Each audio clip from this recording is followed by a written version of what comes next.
Break down, take down, everybody wants into the crowded line. Break down, take down, you busted. It's that time-honored tradition of throwing it against the wall to see what sticks. The Patriots had a stinker. I guess that means the scheme sucks. They gotta blitz more. They need more playmakers. Well, you know what? All of this is fact-checkable. Let's turn on the tape and find out what the real problem is. You gotta get out of these soft zones. You've heard that one, right? No, you just gotta play the zones better. It's not about man-to-man. Let's take a look. They actually played a lot of it, and there were breakdowns there. Man is bad against punches, stacks, crossers, all these things. The mobile QB and those things, well, it's Seattle. You'll see here they actually have a bunch at the top. One of those things that's bad for man-to-man. The three guys that are responsible. If you were doing zone, first out, first in, first inside. But when you do it man-to-man, guys get crossed up.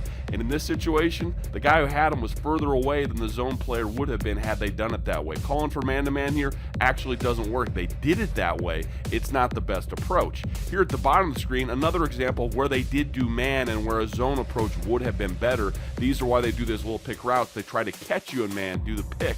As you can see there, had they stayed in zone, that zone player would be sitting outside and been able to get this. Instead, you get an easy conversion. Man is not the answer. Top of your screen, one of the really ugly plays from that first half, and people are calling for them to stop playing so soft on top of things. I agree, the post goes away, there's nothing for the corner to do but latch onto his man, but it's not the call that's making him do it, it's really poor technique. No one's saying stay on top of the route by 10 yards. Zone man, that wouldn't matter, that's just bad play.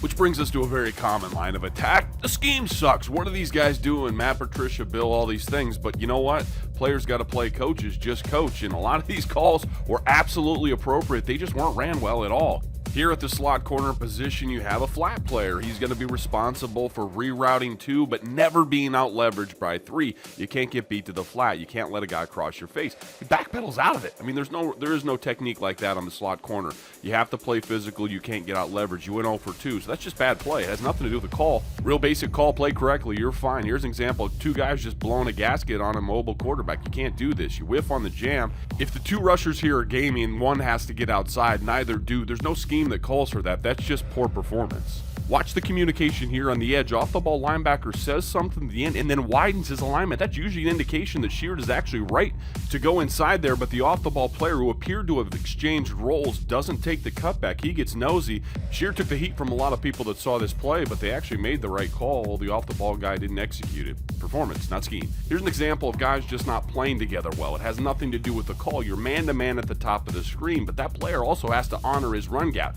Because there's a mesh point here, he has to stay at home. He can't just chase the tight end across. The tight end has to be hit by the defensive end. It gives the coverage player no chance. He turns him down for a sack he's never going to get, and the guy runs free, and you say, what's wrong with the coverage? That's not it.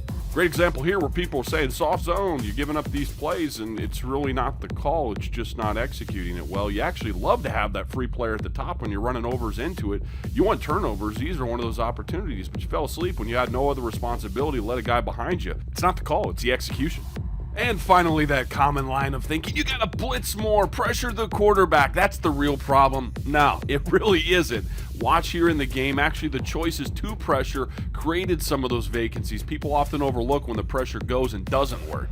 Here's a 5-man, they're bringing 5 dudes, which means they pulled the guy out of the middle coverage. This ends up being that seam touchdown. The guy that was added in, he would have been right there in the middle, dissuaded that throw. It never happens. Here, the blitz choice creates the opportunity. The ball goes a place it otherwise would not have. Touchdown, blitz more. Which brings us to the big takeaway of this entire thing. There's 12 to 15 plays here that killed them, and it was play better. Not some magical call that would have been different, not some scheme switch. If they executed what was called, it was absolutely appropriate and fine. Some specific recommendations, they're going to play these zones, but they need to be more physical in them. You can't have free releases. This sort of idea that man is somehow preferable to zone or more aggressive just simply isn't true. Look to that team that just beat you, the Seattle Seahawks. They live in zone. It's just the way you execute them, not whether or not you call them.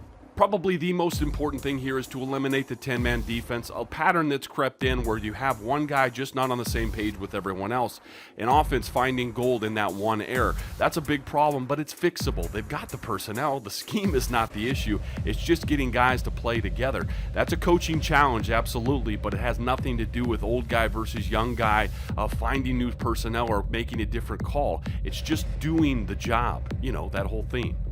And one final thought, it's this issue of making plays, but within the framework of the call. There's not some magic call that's going to create a turnover that they're not calling. It's not that at all. Within the framework of the defense, there's a dozen plays in this game where you see they could have been there to make the play, to be more ball disruptive, but they weren't in the right spot. You want to make more turnovers? Execute the call. It's funny how that works. Big takeaway here, there's not some issue with personnel or calls or schemes or any of those things with the New England Patriots defense. They just got to get back to basics, back to fundamentals, back to executing what they call, and they'll be fine. This can still be a very good unit.